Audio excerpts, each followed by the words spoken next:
The moment of creation is a form of magic, where an off becomes an on, a zero becomes a one, then another, and another, until, deep in the complexity, you discover order, speed, reliability, power.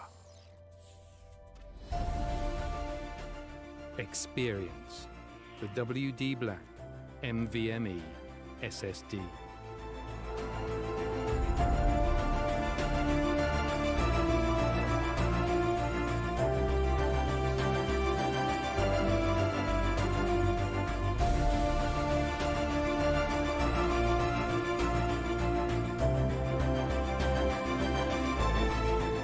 Fueled by darkness.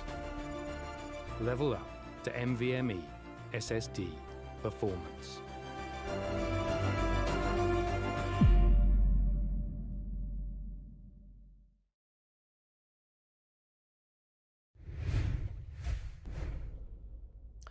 Ladies and gentlemen, welcome back to the WD Black, the Esports Club Pro League for Rainbow Six Siege, supported by Ubisoft and in association with AFK Gaming.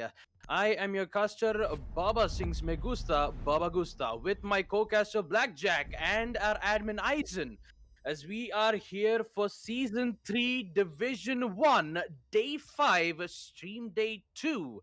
So a lot of numbers, but still we are here with the second stream, followed up with Red Vipers going up against Exterminate Esports on map Oregon. A very interesting match as we proceed to go to the ban phase. And talking about the ban phase though, Thatcher and Blackbeard, both of the attack operators, will be banned on this specific match. And talking about XTM, but we did actually get to see their match against them. We actually did get to see Dauntless Esports and Red Vipers 7-1, and Team L2K versus Kira Esports 7-4 on a map Coastline. Definitely, XTM is going to be an interesting one. Talking about the ban phase, though, Red Vipers deciding to ban Melusi, which in fact the last ban will be the Mira. Two standard bans on attack and defense, two unusual bans, the Blackbeard and Melusi.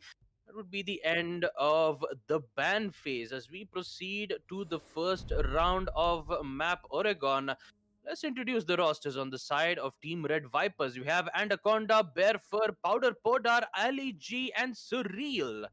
And on the side of Exterminate Esports, we have Skullex, Rini, Maddie, Triggered, and Bot. The site will be on second floor kids' dorms, and let's see how well the site is going to be.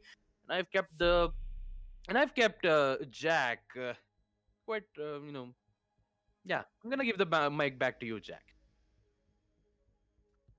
Well, you went pretty well for that entire intro, Baba. Just right towards the end, a little bit of a mess up, but I can understand, the flow of words can be a little hard to get used to when going for that long. But thank you for that beautiful intro into the game, Bagusta. And yes, it is Exterminate Esports going on the defense, second floor dorms.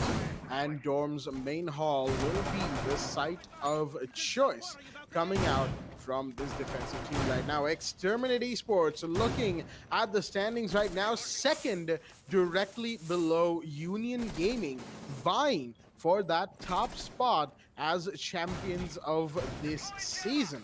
Mind you, LYSC Valiants are very close as well. Third position to them, 12 points as well. The only thing that separates these three teams is their round conversion ratio. UG currently leading with 16 points there. Exterminate 13. And, yeah. Well, for the time being, XTM will be looking to get that top spot, but Red Vipers currently sitting at the bottom of this leaderboard. 0 points to them after their game earlier today.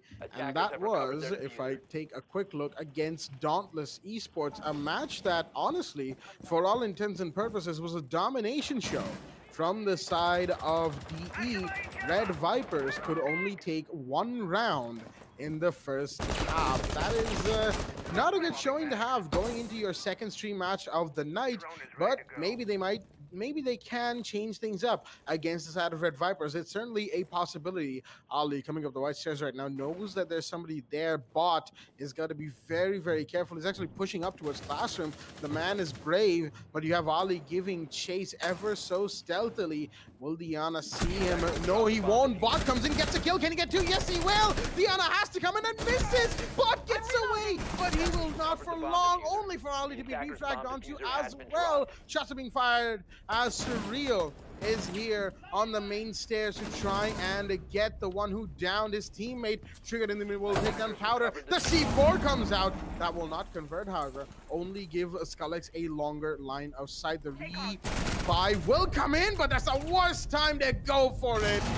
The worst time to go for it. Terrible timing from the IQ right there. Skullex will make sure to let them know that you do not go for a revive in that situation. And with that, we will go into the instant replay, and the first round will go the way of XTM. Very comfortable for Exterminate Esports. Absolutely no contest, really. Red Vipers not putting up much. Only the Iana Ali could get one, and that was the Jaeger bot, who had already gotten away with 2 frags that he should not have had Iana been quicker on the draw. He wasn't, unfortunately, and with that, the first round has already been taken. Although, you know, it is the first round, both teams testing the water, seeing what the other side is really made of right now, and deciding what adaptations and changes need to be made going forward into this second round on Basement Laundry and Supply Room. However, XTM, we've seen this before from them. They like their Oryx in this site. The man with quite literally a living, breathing impact grenade, if I'm allowed to say that. And I know that Baba is just itching to cast this round because it's his favorite operator on the show. Don't worry, Baba. I'll let you have it in just a quick second right here. But right now, we've got the Maestro in play as well, along with Skullex. It's going to be an extended roam game towards that meeting and attic hatch area. XTM, they have done this before to great effect. How good is it going to be against Red Vipers? Let's find out. Well, let us find out. With Trigger already made his rotations in towards second floor kids. Quite a lot of rotations being made, and also a final reinforcements towards the attic. He'll just be holding angle in towards the big tower entrance, which he would not let any attackers pass through that specific position. Although the attackers might need to be careful with that angle being made here from the defenders. A good amount of drone works would work to give Red Vipers some hope, some way to try to counter XTM Esports' aggressive plays, but still it doesn't work out well. Skullex with his first kill, taking out Ali G. Oh boy, Red Vipers are definitely not looking good, though. We actually get to see the same exact match against Dauntless Esports. It was 7-1 on map Clubhouse, and this time there may be a higher chance of Red Vipers not going to be working out well. And just as I was talking about it, we do see Surreal eliminating Trigger. That would give them the information saying that one of the roamers have been eliminated, but that was just the second floor. They need to work it out towards the first floor and then in towards the site, in which Skullex is just patiently waiting for the attackers to make their move. Just keep that in mind that they've opened up the hatches, which Bearfur now proceeds to go down, and so does Anaconda, who is slowly pushing in towards the boiler room access. Surreal needs to be careful on that angle, though, because there is Skullex still in towards the first floor kitchen. Red Vipers, they haven't used their drones just yet because most of their drones have been destroyed, but not to Anaconda, though. Anaconda still has those 2 drones, and Skullex with that one wall bang is more than enough for the sledge to go down, but it's going to be Rini taking out Powder Podar, making it a 3v4 situation. A very difficult spot here for Red Vipers, as Powder Podar, Ali G, and Surreal have been eliminated from none other than Skullex with the UMP. Bearfur on the other hand gets spun, but Bot is still here to go for that cleanup. And XTM Extreme is always winning round 2 Basement Church on map Oregon. As we take a look at it in the instant replay, we will proceed to round 3. but the site will either be on first floor meeting or at the dining room slash kitchen. Most certainly, for the time being, first floor is the only place that the side of Exterminate can go. And looks like they are deciding to go towards a meeting room and dining. Well, meeting hall and dining, I guess it's called. And that will be where we are also headed to in round three. Unfortunately, not a great start for Red Vipers. They're being caught off, and their mistakes are being made even more prominent than they were in that Dauntless Esports game. Sure, Dauntless, they really took advantage of Red Vipers just not being in it, and that this 7-1 really speaks for itself. I mean, at the end of the day, going back and watching that later on is gonna really show where Red Vipers are still not ready for Division 1. At least that's how I feel about them as a team. Div 2, it's more of where they are suited for right now. They got to Div 1 in a good burst of energy, but that energy has long since dissipated for this team. Right now, going up against one of the top of Division 1 is going to be an even harder fight than the one they had against Dauntless Esports, and they already had a ridiculously tough fight against Dauntless Esports. So it's going to be even it should be by the numbers. If we're going by the numbers, it should be even worse for them in this situation. But you can never quite count out the underdog in the story, ladies and gentlemen. Red Vipers certainly are in this situation, but can they make it a true underdog story and pull off an upset as their swan song in Division 1 is the real question right now. Scullix, I thought for a second that he would go for some sort of play outside of that white stairs window. Will not. He's just going to throw down a goo mine and allow passage to the Jaeger. Maddie, in the meanwhile, he's pretty ecstatic right now, going around all over the place, jumping here and there, as the drones will be finding where these defenders are located. 3 of them on second floor.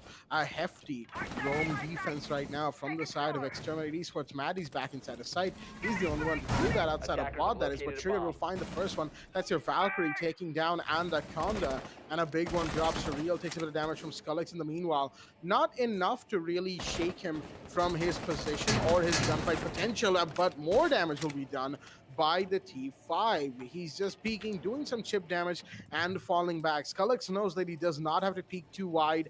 All he has to do is wait for Red Vipers to come to them, because unfortunately, similar to Dauntless Esports, Red Vipers are a slightly impatient team. Ali, meanwhile, is going to get Scullix, and that's going to be a big drop. The Legion gone towards the white stairs. Good play from the Iana. That's one of the things they need to do. They need to think ahead for themselves as a team rather than for those individual solo plays. There is a thermite powder towards that trophy area. He will be gone. Rini makes sure of that. The SMG-11 comes in as the drones have found the smoke, but the IQ's right there. Won't matter for the shotgun as the kill is confirmed by the Jaeger, only to get refragged onto by Surreal. That's another kill taken by the attackers, Red Vipers. However, they are short on the man count by just 1. They're in the deficit. Exterminate leading this charge 3 versus 2. 55 seconds remain. It's now a 2v2. Surreal's doing work right now, and he has found a Trigger. Whether the bot will be the one to get a final kill, taking out Ali G, which reached to Surreal right outside the second floor kid's window, with the diffuser being dropped at that exact location. The only thing that Surreal can do is go for the frags, because he doesn't have enough amount of time left, and Bot is actually thinking of going for an extreme run out, maybe in towards the big towers, I believe, and looks like he was about to go it, but Surreal yet again will decide to push in towards the construction instead. He doesn't have enough amount of time just yet. 15 seconds for him to work out with. The default cam will be able to detect where exactly his location is, and Bot, as aggressive as always, he's just trying to get that final kill. 4 seconds between 2. Surreal actually gets that beautiful headshot, but in the end, he won't be able to get the final player, and that's going to be Rennie. XTM will be the one winning round 3 on first floor meeting slash kitchen, winning 3 defending rounds in a row. That actually includes on first floor meeting. Well, the site on this round will be on kids dom's main hall. And talking about Red Vipers, though, they are they need to understand on how Exterminate Esports is playing right now. First of all, the aggression that we did get to see on round two, and the flank in which Jaeger did get those two kills right from the armory hallway wasn't supposed to happen. If it did not happen, if they do, however, manage to make a dedicated support player who is always watching their flanks, it would have been way much more better. Because there's, I mean, according to the hole that we did get to see from Red Vipers, there were two players holding the same angle in towards the trophy room, whereas none of them were watching towards the stairs, and all Jaeger had to do was just push in from the stairs, get those two kills, relocate from the trophy room. Although he didn't get the third kill, it did work out. It didn't work out well there for Red Vipers. It should be better to just make sure to watch your backs at all times, and hopefully they will be able to win at least one round of attack in the first half. Keep that in mind that. Red Vipers are they're actually in the last position in the standings currently. 8th position, haven't won a single round. Actually, I haven't won a single match yet. And talking about it, it would be better for Red Vipers to at least fling back, or else it would be sad for Red Vipers fans out there to actually see how, the amount of problems that they're facing in this round itself. XTM though, powerful as ever. We do see Bot already with the. I would say they were going for a round, but he was just placing an ADS to make sure that the deployable shield won't be destroyed, and the attackers are forced to use more than 2 to 3 utilities. But then action phase will proceed. XTM Esports 3-0. 3-0. Red Vipers trying to fight against XTM, going on a full lap of the map right now. Skullix, he's preparing the C4. He's going to throw it. Will he get one? No, he won't. No damage done either, interestingly enough. Maybe that C4 didn't go far enough, but oh, unfortunate. He did so much damage to Powder, but unfortunately, he was just a little bit exposed, excuse me. In the meanwhile, the mute will go down. Surreal will follow up with the second one, finding Maddie peeking through the attic area. Interestingly enough, that's 2 big drops from the side of XTM Esports, who seem to be getting a little bit too far ahead of themselves. They need to be very careful in this situation. Ringy, in the meanwhile, throws out his gas canister because he knows he can't do much, but the Candelas will not work on him, and a shotgun will come out to clean up the kill. Trigger goes down to Bearfer in the meanwhile, as it is a 4 versus 2. Bearfer has to be careful. This angle he's standing at can be used against him any second now, but it won't be. The thermite has been reset in the meanwhile. Rennie will go down. Unfortunate. And that was from below. It's all down to Bot. He's found one. Can he find any more is the real question right now. He is being approached, and the Zofia will be the one to shut him down. Bearfer comes in, cleans up on the kill, and Red Vipers have taken a round for themselves here, people. RVZ going up on 1 point, similar to how they did against the side of Dauntless Esports. If I just look over at the statistics from the previous game right here, just on the 4th round on Basement Church on Clubhouse, Red Vipers managed to take a round on the attack against Dauntless Esports' defense. Once again, Red Vipers are on the attack. They have taken the 4th round against Exterminate on the defense. You see how history repeats itself so far in this match. However, this could be where the paths diverge. This could be where the side of Red Vipers bring themselves even higher and higher and become push themselves into a position of power. It can happen. And Exterminate Esports certainly are a team that's slightly susceptible to pressure on the odd occasion. But again, you cannot say that without saying that they have managed to overcome that to an extent as well, given their position in this division right now. You have teams like Union Gaming, you have teams like L2K, LYAC Valiants, and in the middle of all that, amidst that gigantic, star-struck roster, you have Exterminate Esports coming in from Div 3 all the way to Div 1.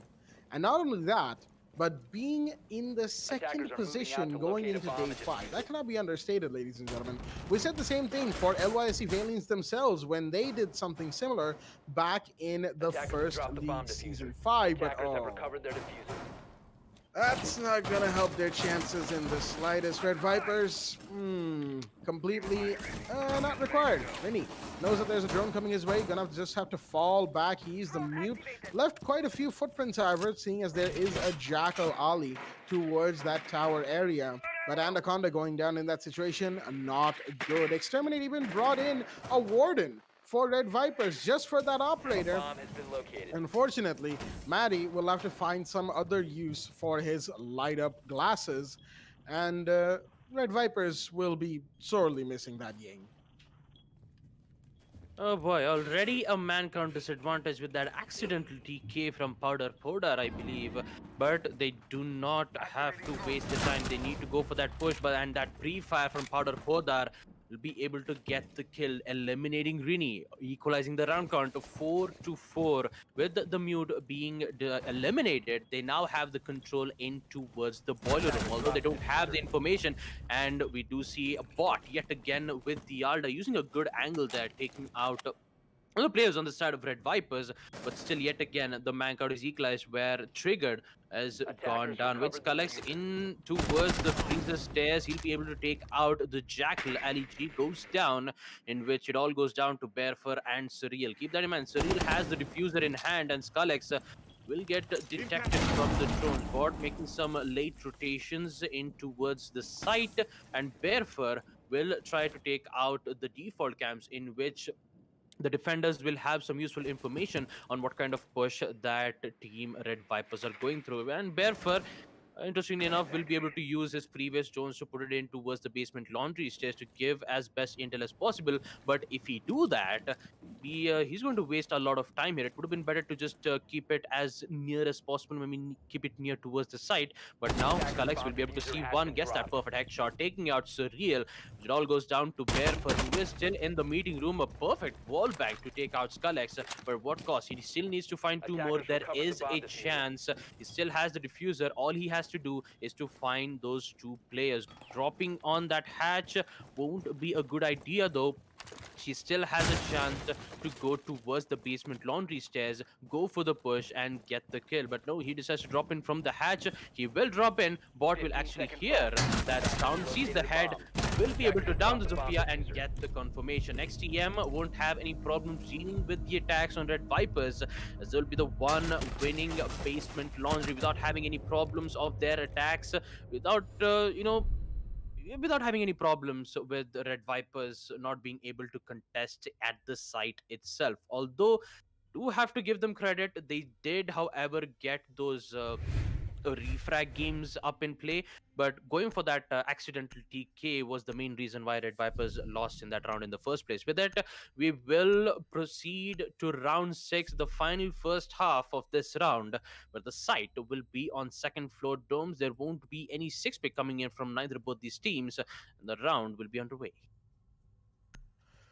Coming into round 6, we're seeing a 4-1 scoreline go in for the side of Exterminate Esports. I mean, that is to be expected for a team like them, but for Red Vipers, history seems to be repeating itself right here, as they, after taking that one round on the defense, on the attack, excuse me, have lost the second one right after to the side of the defense. Again, this time no Ying, but Skullex will bring in the Warden regardless for that deployable shield, and for the odd instance of somebody with a smoke grenade, say, looking at Surreal bringing the smoke grenades on the ace, and if he has a chance to find some synergy with Rini, who is, of course, the smoke, because Warden can also see through that smoke. So, there's some odd things here and there. I'm pretty sure that the whole seeing through smoke thing for Warden is like more of a gimmick at this point. But regardless, it is a pretty good gimmick when it works. It's just that getting it to work is easier said than done. For the time being, though, Red Vipers' attack, well, there's so much I could say here. For them they need to tighten up their intel game. They need to be better at refragging for each other, following up on each other's advances, pushing together, if you will. Because against a team like XTM, you cannot afford to be picked off one by one. Most of these rounds, Red Vipers have been picked off one by one by the defenders, and Exterminate Esports have pretty much been able to get away scot-free in in those rounds. And the one round they didn't was the round where Red Vipers were able to coordinate between themselves in that manner. Triggered. Oh, that's an angle. I did not know this existed. Thank you for teaching me this one, Triggered. He's going to see the legs, he will, but cannot connect. He's trying to thread the needle right there as the shots are going to be fired in his direction as well. The Wamai single-handedly holding down will do some damage right there and take some damage back. Radiant Eagle finds Bearfur. He's all the way out towards tower. Hello. Excuse me. As Bot finds Anaconda in the meanwhile, that's another drop coming in from the side of Red Vipers. This is what I'm saying. Picking them off one by one. You have the Thermite going away from the ace right now. So Real himself is in garage. They are trying to cover for each other, but they are looking in somewhat different directions. The ace is covering the ace is covering the kitchen hallway area just so that nobody gets any bright ideas of sneaking up. And Bot's going to take some damage from a gunfight elsewhere. Mans is going to fall back and barricade off that window, I guess. He's been allowed to do that. Nobody's there for now, but 3 versus 5, going back to the point at hand, those first 2 kills towards Tower and Attic should not have happened. Skullex in the meanwhile is going to find Powder. Not sure why he decided to go prone, trying to enter into Trophy, given that there's a 3-way crossfire being held towards that area. And we're finally going to have the summer breaches coming out, but Triggered is already inside a bedroom, and Diana herself will be spotted, taken out. Triggered gets that kill. It's all down to Ali, Surreal, excuse me, and he will also go down to Triggered. Exterminate Esports, far too comfortable. And honestly, at this point, they are not having any trouble at all. Red Vipers, absolutely zero resistance so far, as we will see in the instant replay. Like I said, allowing Red Vipers to pick them off Red Vipers allowing XTM to pick them off one by one, and then Red Vipers themselves not following up, not in good time at least, giving Exterminate a much bigger leg up than those initial kills should be giving them. 5-1 is the scoreline. Round 7 will be underway. Second floor Kids Dorms and Dorms Lane Hall once again the site, and we have a Frost being picked in from RV. Not just Frost, there is a Kali being brought up here on the side of XTM. A very dangerous operator. All she needs is just one shot to get the connect. Talking about XTM, picking Kali is also efficient when it comes to eliminating bandit charges. She kind of works out like a, her kit is similar to what Thatcher is. The only difference is Thatcher has an EMP which would disable it, whereas the Kali's gadget, the Argent Lance, I believe, will be able to take out the bandits' charges in which it is placed in towards the dorms. Although most of the time you do see either a nade or using the Ashes breaching charges to take out those bandit charges, but it gives the defenders an opportunity to use that vertical line of sight against themselves and get those kills in return. So just to be safe, be able to use the Kali to open up those important utilities. If it does not work, you still have the shock drones from Triggered, which it should not have any problems to even go towards that gunfight itself. Action phase will proceed. The attackers have spawned in towards the street. A total of four attackers, I believe. Not quite sure where the last attacker is. You see the Kebi being brought out here, and Triggered making his way in towards the second floor armor. He has to go for that pre-fire to make sure he'll be able to get at least 1 or 2 kills towards the trophy. He'll be able to get one, but the Jonos will be able to give information, but that too much aggression there from Surreal will be able to take out Triggered and Maddie from LEG. That is a very good kill coming in from Red Vipers, so they'll be able to stay in the game as soon as best as possible with it. XTM is already in trouble because they only have 3 man counts. They don't have any denials. They have hard breaches, and the bandit is already prepped and ready to trick any of the summer breach charges being used to open up any particular wall. Although it will be countered, the only problem is that they need to remove the bandit, in which it is going to happen for now. They use the impact nade to try to open up one particular place, and here comes the second impact nade to make sure the bandit would not go for that trick. Let a lot of time being wasted in part of Bodar. My goodness, he's about to go down though. They do need to be worried about that connector rappel coming in from Rini. He's still holding that angle. The attackers are still alive. 5 players still remains on the side of Red Vipers as we proceed to the 1 minute 20 second mark. Skull is going on to his drone. I think he still has a call or two remaining in that back pocket of his, that iPad that the Dekebi brings in. Meanwhile, we've got a Gumine in the shins of Bot who will very bravely take it out right in front of the breach where he was situated just a second ago. Shots are fired, but Skullix will fall back in time to save his skin, but Parapoda will get him anyway, and Anaconda gets taken down by Bot in the meanwhile. AK-12 comes in, the Bandit falls as well. Bot with a double. This is slowly looking more possible, but Rennie will go down, not expecting the Vigil to be out by meeting this late in the round, and that's going to leave Bot in an ace clutch situation. 1v3, and he's already on a double kill. Can he find the Wamai vertically? He won't attempt that. Instead, he's going to fall in towards Trophy. He does not have the diffuser either. He's going to have to go for the recovery or for all the kills right now. It's all the marbles for XTM. Effectively speaking, of course, match point is yet confirmed. Shots will be fired. Bot with a triple kill. Hello.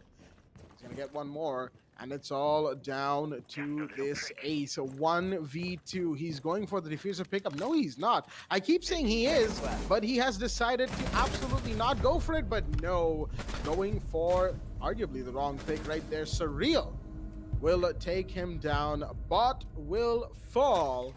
And with that, a second round will have been claimed by Red Vipers. Good early round aggression. Like I said, you know, XTM on the odd occasion can succumb to pressure, and they did in that situation. And that's why we have a 5-2 scoreline in favor of XTM going into round 8. Well, round 8 will proceed with Bot having a total of 12 kills in this match, though. And talking about the scoreboard that we do get to see, Ali G with a total of 6 kills, so does Surreal with 7 kills, and Anaconda unfortunately couldn't get one, but still he has that assist. Most of the time he was trying to support his teammates via the drone, via the hard breaching capabilities, and most of the time it is very difficult to get those kills while you're trying to open up any particular walls, going up to get some information, or maybe just going for a smoke plant whenever and wherever necessary. With it, Basement Church will be the site. We do see Ali G still bringing in the Womai with a total of the magnets, which would be able to deny at least a total of 4 to 5 utilities that which will be thrown in from the attackers. Galaxy, interesting enough, will be picking up the Ying instead, with having that hard breach, in which Bot still has those 3 Selma breach charges, and if Bot unfortunately goes down, you still have that backup from Skullx, in which they'll be able to use the hard breach capabilities to open it up. Although they do need to be careful of the Kite's electro claws, though, being placed in towards the electric. And knowing about the ban phase, not any hard breaching players have been eliminated. It's just on the side of attack, it's just Blackbeard and Thatcher. So they could be able to bring in the Maverick, but no, instead we're going to see an aggressive push, I believe, coming in on the side of XTM. First, they're just going to go for that drone work, make sure what kind of information that they have currently and triggered. Maybe we'll go for that big tower push. I guess when the Twitch gets the control on towards the big tower stairs, that's exactly where the rush is going to happen. Will XTM succeed, or will Red Vipers get another round? We are about to find out when the utilities started to get caught off from the magnet needs. Some of the needs will be there to take out one turbo shield. Surreal needs to be careful from that angle, because there is Skullx still holding in from that same exact position. Anaconda knows what's happening. He knows that there is 4 players about to push in, so they decide to go for that force, and Rini using that nades to take out any deployable shield being happened. So this I was talking about, Trigger is in the big tower stairs holding an angle, and it's just going to be a matter of moment where the attackers go for that aggressive push into a blue bunker.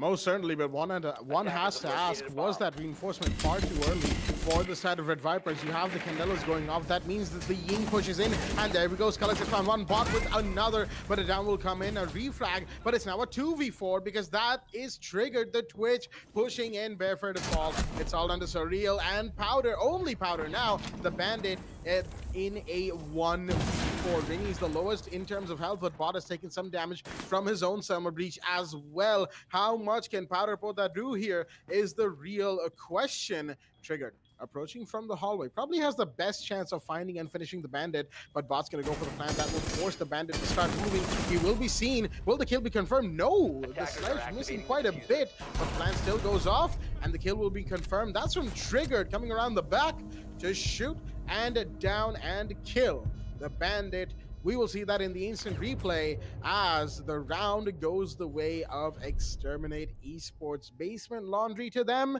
And with that, match point is taken, ladies and gentlemen.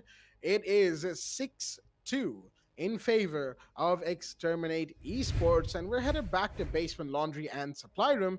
And you know, just like I said in a moment ago, before the big fall-in happened, was that far too early? That reinforcement and fallback from Anaconda, who was, I believe, playing the smoke in that round, was that far too early? Yes, it was far too early. Admittedly, there wasn't much he could do against the Candelas coming his way, although, you know, a simple argument is he could have just fallen back on elbow, pushed back with the SMG out, or if he was afraid of a hard push coming his way, then he could have just then he could have just had the shotgun in hand. After all, smoke SMG shotgun play is pretty much what you get to see from everybody in competitive, well, most players in competitive Rainbow Six. I don't want to discount the how many would that be? 2 FMG9 mains out there, I think. I'm just of course I'm just speculating that number. I don't know. I don't know exactly how many people play the FMG9. Good gun though, but against the shotgun and SMG 11 combo, Attackers have discovered the location of a bomb. not in this situation, ladies and gentlemen. For the time being, however, point at hand is that fallback reinforcement far too early, and really, if you think about it, XTM saw that reinforcement going off, saved the Candelas from Skullex, and decided, all right, we don't need to use them here. Let's use them in Boiler Room, where we need to make the push happen anyway, and they did. And where did that take us? To match point. Rini, in the meanwhile, taking a lot of damage, potential spawn peak coming out from one of the defenders of Red Vipers.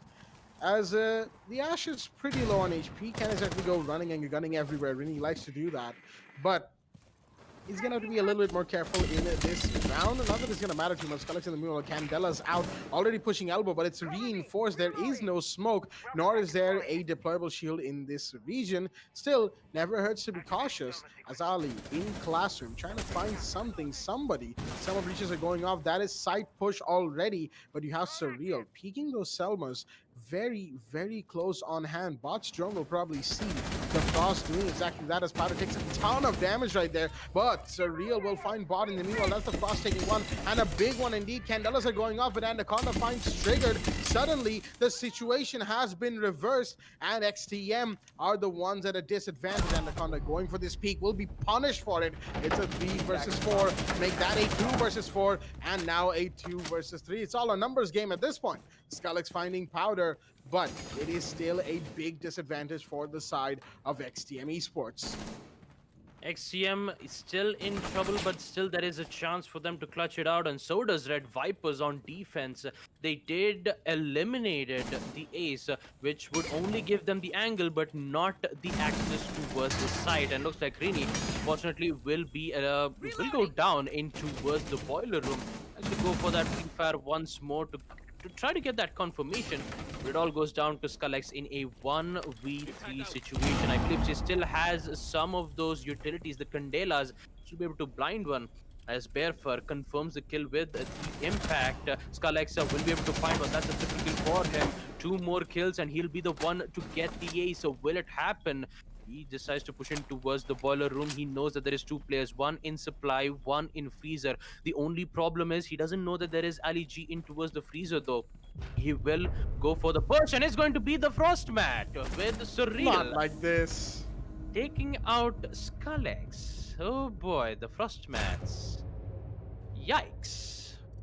Should have checked your corners right there, Skullex. Yep. Should have checked this corners, right? But still, I mean, there was a hope there for Skullex to, almost go for that ace, but unfortunately, not enough intel to find exactly where the frost traps were placed, and that's how Skullex got taken out from that gadget. And talking about trap operators on defense, though, the attackers need to be much more careful when it comes to finding those important traps.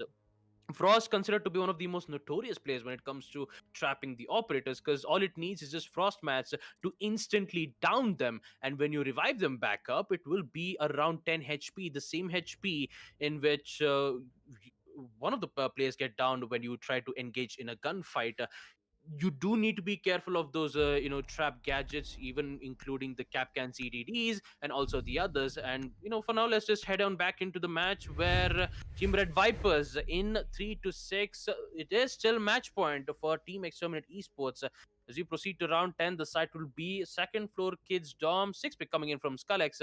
It decides to make a change here, maybe changing in from the Amaru to a particular player, and it's going to be the Nomad. Interestingly enough, Nomad, I I wouldn't say it's Defenders, interesting protect your because bombs from being like defused by she is attackers. considered to be in the meta thanks to her air jabs, in which they'll be able to deny any flanks coming in from the defenders. So obviously, you would need that important gadget to not only give information but also have a higher chance of winning in this round. So talking about it, Red Vipers, they still need 3 more rounds to win on defense.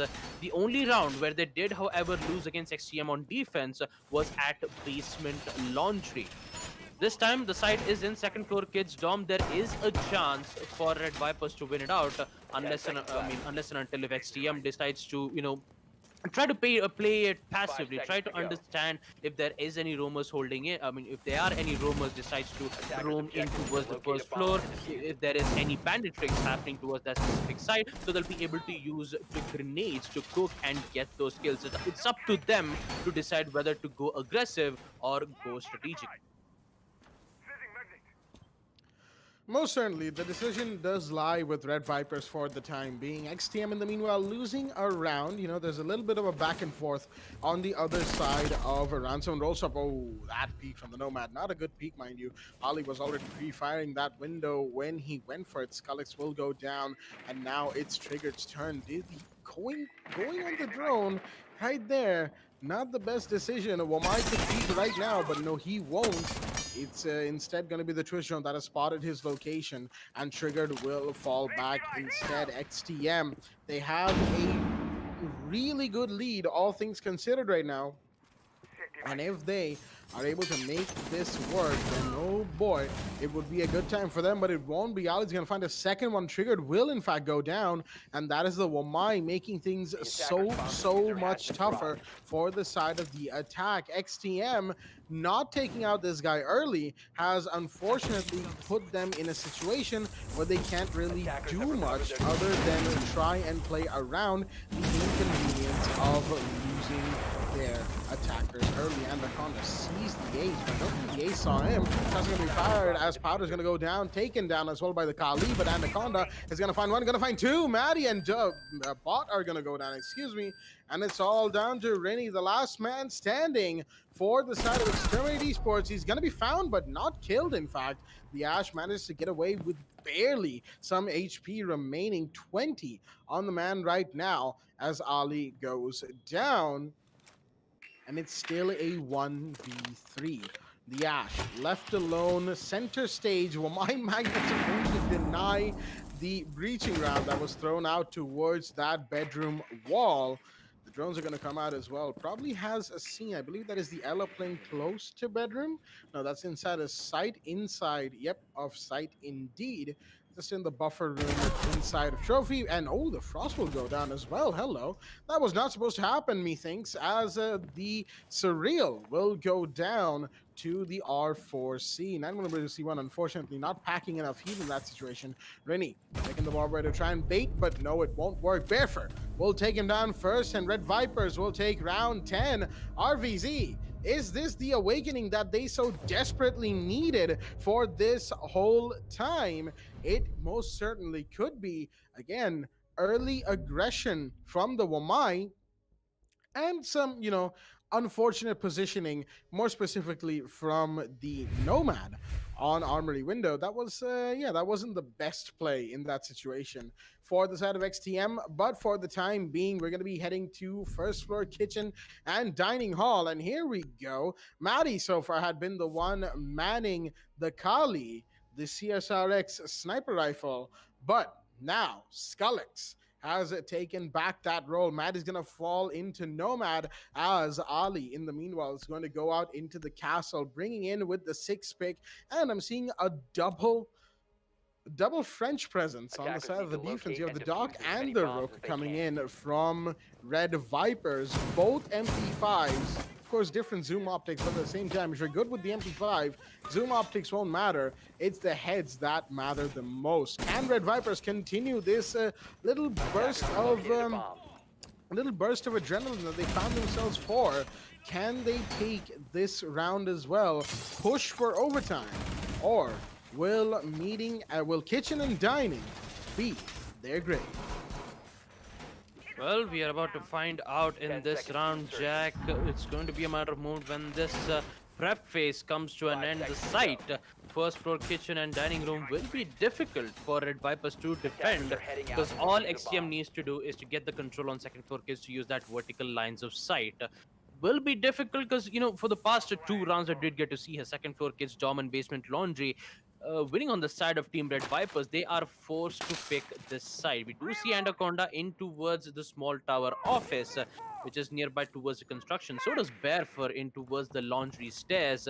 And the attackers, they did succeed in taking out those default cams. Removing default cams should be their main concern for the attackers, because they need to make sure that they won't have any information to Red Vipers to try to make a solution, or most probably have the higher chance of winning it out. And Anaconda sees one, will be able to down Cash and also get that confirmation, taking him out. Ronnie goes down. That's an early kill coming in from Red Vipers. They still have a chance, but no. Do see an instant refrag coming in, and that's going to be the ace, taking out the Ella. Quick refrag, making it a 4v4. 2 minutes still left for XTM to work out with, and since they still, we do see Trigger trying to get the control on towards second floor kids, in which maybe there might be 1 or 2 particular operator playing that exact same location. And Triggered, I believe he has the breach charge, in which he'll be able to make that line of sight. So the ping 2.0 will come out, indicating that there is that bandit charges placed at a specific position. I mean, it would have been better to, have Skullix do the job, but it would be fine, because, maybe you could use the, yeah, there you go. You could use that gadget to take out deployable shields, castle armor panels, you name it. Those will be very efficient to be removed, and it will be a very important thing for them. But for now, XTM Esports, they have drone works, they have almost control towards the site. They just have to go for the plant, in which the entire team of Red Vipers are defending in that same exact position. Not from first floor dining though. They are one particular player in showers, one in white stairs, one in servers, and one in towards the first floor dining. It will be difficult for Red Vipers though, as we proceed to 48-second mark. Time is ticking, and Exterminate is making this harder on themselves the longer they take to push. Flashbangs going out onto the showers hallway, but you have the bandit watching long. 3 flashbangs and still no push. Where is the push is the real question. Maddie trying to go in for the plant. He knows he can't, as Ali is thinking to act up right now. Sitting inside the showers, Bedford is going to take a little bit of damage. Not down yet, but Maddie's going for the plant. Does he have adequate cover right now? Some tells me he does. He might be able to pull this off. It's almost down. The plant is here, and the round has just been kicked into post plant. Body's going to start dropping. It's a 3v3. After Maddie takes 1, but Surreal takes another. Maddie takes 2. He takes 3. The Nomad inside a sight with the ARX going all out, as it's all down to the dock, and Skullix from long is gonna finish him off. The Kali comes in. Zoom, ladies and gentlemen, and that is going to be the finisher for the side of Exterminate Esports. It took them a little bit longer than expected, all things considered. Red Viper certainly put up a great fight in their dying throes right there. Unfortunately, it was not to be, and As they say, the death bell really rang in that last round. Who would have thought all they needed was for Maddie to just get in, having cover from a sniper rifle and an AK-12, and that is all you need. Kick the round into a post plant and give Maddie a triple kill. You know, that's it. That's it, man. That's it. That's all that XTM needed in that round, and that is what we got to see. And that is why XTM are going to be your winners here on Oregon, taking it 7-4. Came actually a lot closer than expected, especially with the way it began. I mean, 5-1 going into roll swap. That just shows that Red Vipers have potential, but they are most certainly not ready for Division 1, ladies and gentlemen. But we are ready for Relive the Moment, going live on your screens right here, where we talk about the best moments of the match, starting off with, arguably speaking, the biggest mistake of Red Vipers' attack, which was allowing the Jaeger, I believe he was bought in that round, to just walk up and claim the Lion and the Thermite. And the Ayana came in, took the kill, only to get downed and then finished off by the Goyo while she was being revived by her teammate. Unfortunate for the side of Red Vipers, but they made very many similar mistakes, excuse me, right there. And XTM were more than happy to capitalize on that. And well, I mean, I think Baba can articulate those thoughts far better than I could in this situation. Baba, take it away. Well, to be honest, though, talking about the attack coordination here from Red Vipers, they had absolutely zero idea on how to counter the way how aggressive Exterminate Esports were. I mean, taking for an example, in the first round itself, a bot not being able to support their teammates because there were two players holding it at the same exact angle. It would have been a good idea to watch their backs to make sure to give to have trust in their teammates, saying that all right, I have got this angle. You just watch my back and make sure that there won't be any flanks. And unfortunately, they could not. There was only one round, which is on round 4 second floor dorms, where Team Red Vipers did get the win. Fortunately, they could. After that, it was the only attack rounds where Red Vipers successfully won. And talking about XTM, though, we did see Triggered playing as the OEA operator. Oryx, in which he did use the Rima dash to make some good amount of angles. They did use those extended room in when they were holding on the site on basement laundry. It did work out well for the past I would say all the rounds except on second floor dorms, but still the extended room game coming in from Exterminate Esports is so powerful that Red Vipers absolutely had zero idea on how to counter it. They could not, however, try to get the win on second floor kids yet again, with that good amount of deployable shield being placed here, and also the angle that we did get to discover thanks to the Bomai making that angle. Didn't get the kill, but still got the win instead. Yeah, this was the last round, I believe. Yeah, this was round 7, where Bot was in attack. They could not, however, they had a lot of problems dealing with how powerful and potent Red Vipers defense were. But in the end, basement laundry hold, it didn't. They could not handle the way how aggressive the attackers were playing, especially Skalex with the Candelas and Bot to follow it up with those kills. And talking about it in a 1v4 situation where Powder Podar had did get 1 or 2 kills, but in the end it just did not work out well because Exterminate had a lot of manpower advantage there. We couldn't say anything more to it, though. And then yet again, we did get to see a lot of 1v3s, 1v4 situations from XTM in which none of them worked out well, because Red Vipers, they do know at what time the attackers go for the push.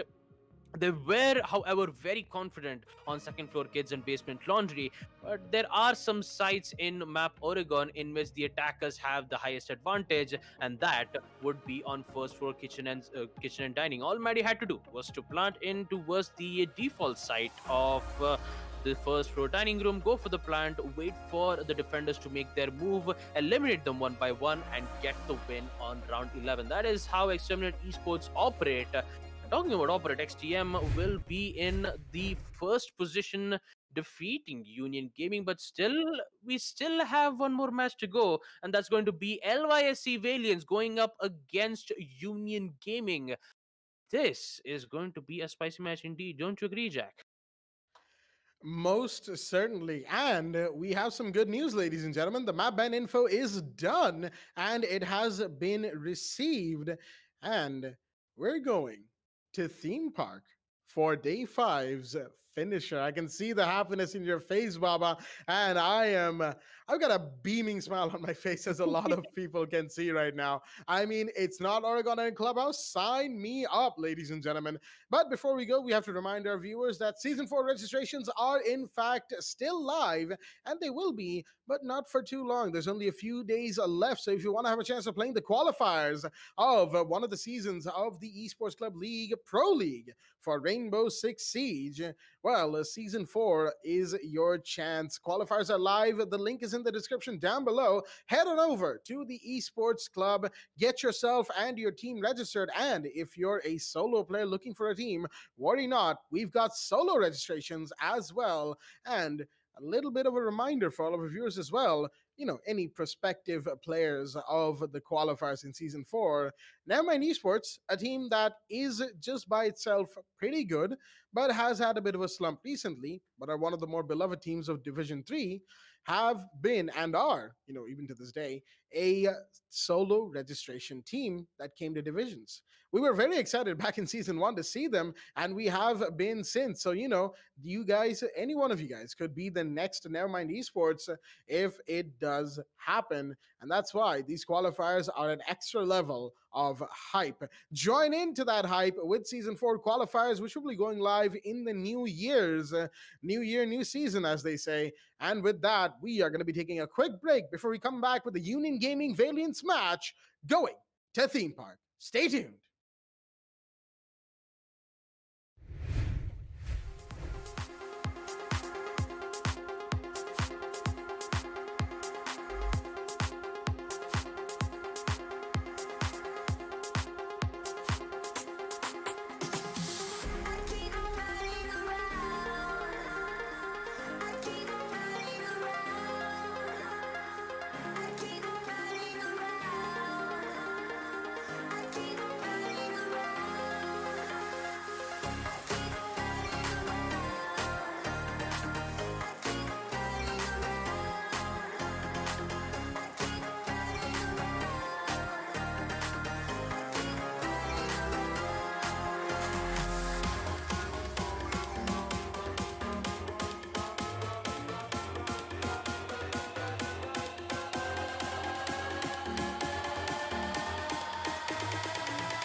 Alrighty then, ladies and gentlemen, welcome back to the WD BLACK Esports Club Pro League 4 Rainbow Six Siege, supported by Ubisoft and in association with AFK Gaming. I'm your host, Blackjack. Joining me is my co-host, Baba Gusta, and our admin, Eisen, as we are here for the final game of Division 1 on day 5. Theme Park will be the site of the showdown, and we will be going live with that.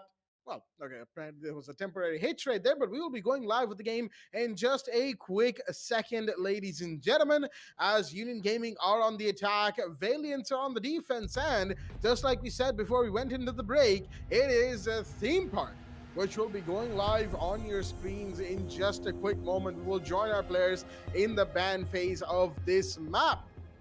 And oh boy, has it been a hot minute since we have seen Theme Park, ladies and gentlemen, hasn't it, Baba? I mean, absolutely, Jack. I mean, most of the maps that we'd get to witness was either on Oregon, Cafe, and maybe a bit of coastline. But now, after a lot of months, we actually do get to witness Theme Park. And talking about the first bans, though, it is very interesting coming in from LYSC Valiants. Let's go ahead to the match and check out the ban phase on the side of Union Gaming versus LYSC Valiants on map Theme Park. Yes, you guys might be surprised. It is an Ash ban coming in from LYSC Valiants. We see Maverick taken out on the side of Union Gaming, especially on a map like Theme Park.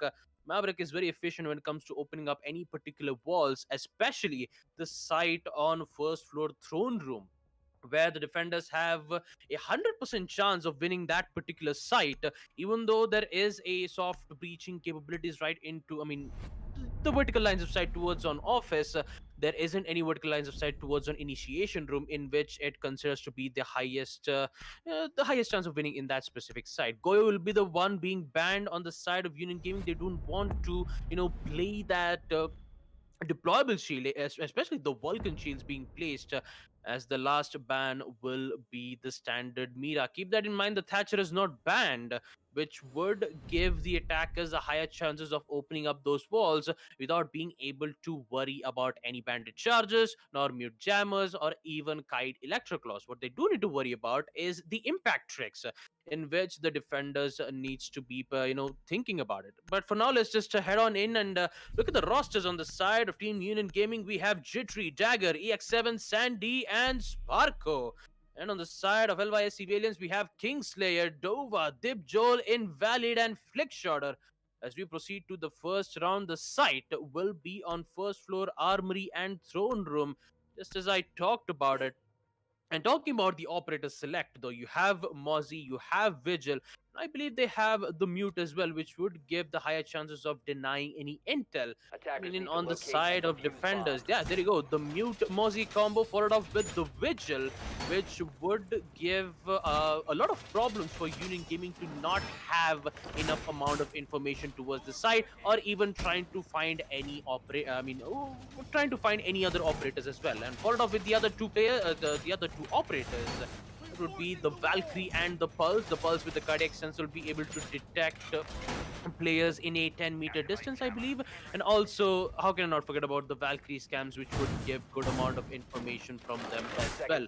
So for Union Gaming, it shouldn't be much of a problem. Yes, they did had a lot of there were some matches that they did lose against, but it was just one particular match. Still, they were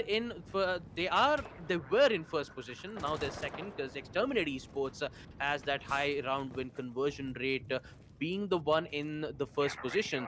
Now Union Gaming going up against Valiants will be a difficult one. The only question is, will Union Gaming will be on top? We're about to find out here. The first kill will in fact be dropped. That is EX7 taking one. Dipchol goes down, but EX7 gets refragged onto. Beautifully done by the side of Valiants. Kingslayer coming in clutch for his teammates when they needed him right there. As more shots being fired, that's just to open up some lines of sight on soft walls. Trying to get some information, excuse me, That is the Nomad, Sandy, with the AK in hand, and knows that Flickshotter is close. The Sophia, that is Jittery, trying to find the pulse, will not be able to, and the concussives will go out. They won't detonate, which means that the pulse has long since retreated back. Jittery will hold down inside a maintenance room. There is no bandit in play from bandit or Kaid in play from the side of Valiants. However, there is the mute Kingslayer coming in with those mute jammers and Dova waiting for the impact trick. We've got Invalid still above, trying to go for some early kills or so. Can he get some damage done? No, he cannot. Firing towards the yellow stairs corridor, excuse me, the dragon corridor. Won't get anybody on that 90-degree bend, as we are fast approaching the minute 20 mark. Union Gaming on the attack haven't exactly made too much headway into sight, nor have they done much excuse me, much of the clearance that they needed to do on second floor either. EMP goes out, but Dova has it. There we go. He's gonna go and get the impact trick done. That's number one. And there we go. The flashbangs will come in to try and deny that impact trick as well. Dova, he's still got one more. As soon as he hears the thermal breach, he will toss it. And there you go. That's going to be that one taken care of. Another EMP goes off from Dagger. That's his last one. But Union Gaming are taking just a little bit too long right now. The timer is ticking. And while they have made plays from much tighter timelines than this, it's going to be very close indeed. Jittery just walks into blue. Hello. He's going to find one and take down Flickshotter. That's a mankind advantage. Sparker finds another, and that's Dova off the board. It's a 4v2. Invalid and Kingslayer are in a retake situation. Dagger will fall. Kingslayer takes one, but he needs to find three more in conjunction with Invalid, who is trying to come into barrels. Will be found by Jittery, but not killed just yet. Jittery trying to peek two angles at the same time and give cover for Sandy, who is going for the plant. It's a post-plant situation. C4 goes out. Kingslayer will live as the Sparker, will be found by that C4. It's a 2v2. Man count has been equalized. Air jab goes up, but all that does is give away Sandy's position. The air jab will in fact find one, but the kill is not secured. Not just yet. 2 versus 20 seconds remaining in the post plant, and Kingslayer and Invalid have to be quick about this. Invalid going for the counter defuse. Will he be protected? Yes, he will. Jittery gets a double, but can he get the... No, he cannot get the counter defuse. Invalid holds it in and sticks it, as pros don't fake, ladies and gentlemen, and he did not. Unfortunate for the side of Union Gaming, as we will see in the instant replay. The counter defuse going off when it most needed to for the side of LYSE Valiant. Union Gaming, in the meanwhile, unfortunate for Jittery, he got the kill onto the mute, but could not get to the Valkyrie, going for it in time, which is going to give Valiants the first round, and a close first round indeed, as we move to Bunk and Daycare in round 2. Oh boy, what a close round it was. The MVP is obviously have to go on the side of Mute, though. He did hold the ground, and also the C4 kill, which claimed the life of one particular player on the side of UG. Sparko, unfortunately, going down quite early in the post-plan situation. We're forced to go for that retake, and LYSC Valiants succeeded in winning that retake. A good job from LYSC Valiants, but for UG, it was such a close round. Even with Jittery being alive, it wasn't enough, but still, they still have a chance, though. The site is on second floor Bunk this time for the attackers to make their play. And also the previous round, we did see the Vigil using the impact case to try and trick it. I don't want to, try to be picky about it, but it would have been better to just bring in the Legion instead of the Vigil, because the Legion would be still in towards the site on first floor throne room. You could farm for more Legion goo mines and place it near the entrance to give it would be much more difficult for the attackers to push in towards the site, knowing that they do have to deal with a total of 6 to 7 Legion goo mines, which would restrict the attackers from sprinting. So it would have worked out well if they have the Legion, but still Vigil works out well for LYSC Valiants. This time, let's see. Oh, Invalid almost get the shot in towards the attacker, who was trying to rappel in towards the roof, but he is currently lucky to be alive. With the hatches already being opened towards the server room, Sandy, the man who is playing the Nomad, needs to be careful about placing a particular air jabs being placed. We do see some extended roam, I believe, from LYC Valiants. We did see the Jaeger holding in towards the office, while the attackers are slowly pushing in towards the second floor initiation room. Now, Sandy throw yet again flashbang, which gets caught out from the ADS, which gives them the confirmation saying that it would be best to not use the frag grenades to be thrown out at that specific direction, and also give them the information saying that there is one. Speaking of one, Kingslayer gets Jittery, eliminating him right off the bat. That is a very important kill. Can he get the second though? Kingslayer with a huge amount of barrage pre-fires. In the end, he will get that kill, taking out Dagger. Union Gaming is already in trouble yet again. A 3v5 situation, but I believe there was a flashbang being thrown. There you go, a flashbang being thrown from Sandy's, as he is still in the cash room waiting for the information. The information will come in from Sparko. Decides to go for that pre-fire. He knows where exactly is going on. Doesn't see the bullet hole from Dibjol as he claims the life of Sparko, making it a 2v5 situation as we reach the 1 minute mark. Oh, that was beautifully done by Kingslayer right there, knowing that Dibjol is there for cover, just falling back and effectively baiting Sparko for that kill. DX is going to find Invalid in the meanwhile, and another one goes down. The Nomad is going off right now. Sandy to find Kingslayer pre-firing on those punches right now. Flashbang going out as well. Dibjol playing very close to waiting room right now. He can get this kill should he push up, but he doesn't need to right now. EX7 inside the site does not have diffuser. That is Sandy, who is currently droning himself and EX7 into this potential 2v3. EX7 peeking towards the side of yellow corridor. Will he be seen by the Ella? No, not quite. Grenade is being pulled right now, but that won't matter. Flickshotter gets him in time. Playing inside of initiation unchallenged. Sandy, where are you going, my friend?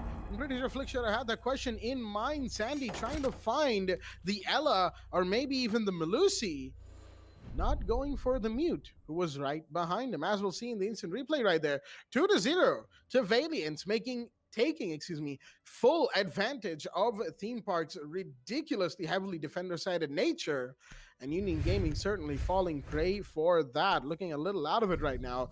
UG, the last time we saw them last week, we saw them take a fairly good game, all things considered, and I speculated that they may be getting out of that, little slump that we saw them be in Season 2 of this Pro League. Season 3 has certainly looked a lot better for them, but they will need to pull up a much better performance in this game if they want to take one over Valiants. Mind you, UG are no longer in the top of the leaderboard.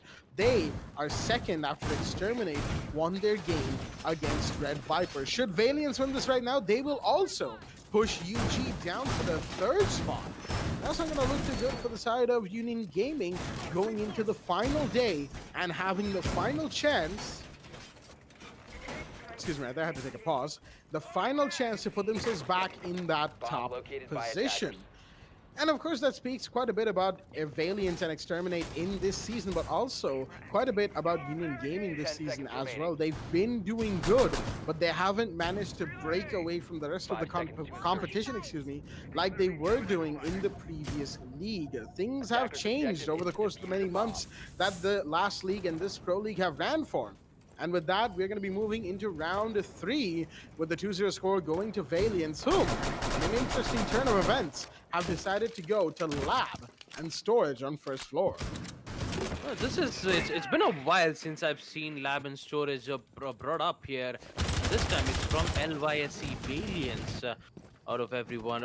A very interesting side though. You do see a lot of rotations being made here towards the first floor throne room. You see one player holding in towards barrels. You see one in towards the specific side. You do see Sparko though. This time on attack, they are in towards Gong room. I believe the way how the side has been playing here from LIC Valiants, it is somewhat an extended hold here. There's only 2 players, Dova and Kingslayer, who is in nearby the site. Only question is if the attackers do get at least 1 or 2 kills towards the site and then go for the plant, then LIC Valiants needs to be careful. A huge amount of angles being trapped here from UG. And so does from LIC Valiants too. EX7 prepping for the nade. Will be able to deal some major damage to Flickshot, but not that much. With the UMP, decides to retaliate back. Won't be able to get any kills just yet, so he'll just decide to fall back and stay in towards the arcade. Flickshot, yeah, I believe he's actually thinking for going for a run out here, which in fact is a viable option though, but that barricade will be able to give away his position, but not to Dagger.